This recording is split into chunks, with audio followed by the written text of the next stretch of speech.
আসসালামু আলাইকুম। তো একটা বাঁধাকপি কুচি করে কেটে নিয়েছি। বাঁধাকপিটা দেখতে খুবই ভালো, সাদা সুন্দর। তো বাঁধাকপিটা আমি খুবই মিহি করে কেটে নিয়েছি, একদম মিহি মিহি করে কেটে নিয়েছি।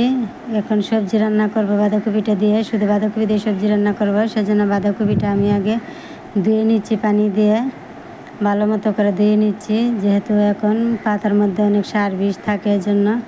তো বাঁধাকপিটা দেওয়া হয়ে গেছে অল্প পরিমাণ। ছোট্ট একটা বাঁধাকপি, ছোটো একটা বাঁধাকপি 10 টাকা দিয়ে নিয়ে আসছিলাম। তো বাঁধাকপিটা এখন রান্নার জন্য ধনেপাতা, কাঁচামরিচ, পেঁয়াজ কুচি করে কেটে নিয়েছি। ছোটো একটা পাতিল চুলায় বসিয়ে তেল দিয়ে দিচ্ছি। তেলটা গরম হয়ে এসেছে, এখন পেঁয়াজ কুচিটা দিয়ে দিলাম। পেঁয়াজ কুচিটা নাড়িয়ে চাড়ে ভাজি করে নিচ্ছি। পেঁয়াজ কুচিটা ভাজি হয়ে গেলে আমি বাঁধাকপিটা দিয়ে দিব। বাঁধাকপিতে তেমন কিছু দিব না, অল্প পরিমাণ পানি দিয়েছি। এখন বাঁধাকপিটা দিয়ে দিচ্ছি। বাঁধাকপিটা আস্তে আস্তে দিয়ে দিচ্ছি। খুবই অল্প পরিমাণ বাঁধাকপি দিয়ে একটু সবজি তৈরি করব, সেই জন্য। আর বাঁধাকপি সবজিতে তেমন কিছু লাগবে না, শুধু স্বাদ মতো লবণ আর অল্প একটু পানি দিচ্ছি যেন বাঁধাকপিটা ভালোভাবে সেদ্ধ হয়। ভালোভাবে সেদ্ধ হলে আমি দিয়ে দিচ্ছি কিছুটা কাঁচামরিচ, ছোটো ছোটো করে কেটে নিয়েছি। তো বাঁধাকপিটা সেদ্ধ হয়ে আসছে প্রায়। বাঁধাকপিটা কিছুক্ষণ পর পর আমি এভাবে উল্টিয়ে পাল্টিয়ে নাড়িয়ে চাড়িয়ে নিচ্ছি।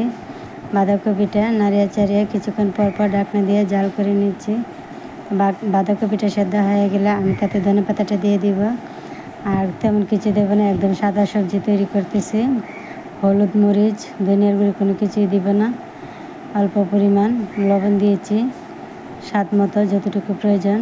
আর কাঁচামরিচ 2-3টা কেটে দিয়েছি। এখন আমার সবজিটা সেদ্ধ হয়ে গেছে। আর দিয়ে দিচ্ছি কিছুটা ধনেপাতা কুচি করে। ধনেপাতাটা দিয়ে নাড়িয়ে চাড়িয়ে নিচ্ছি।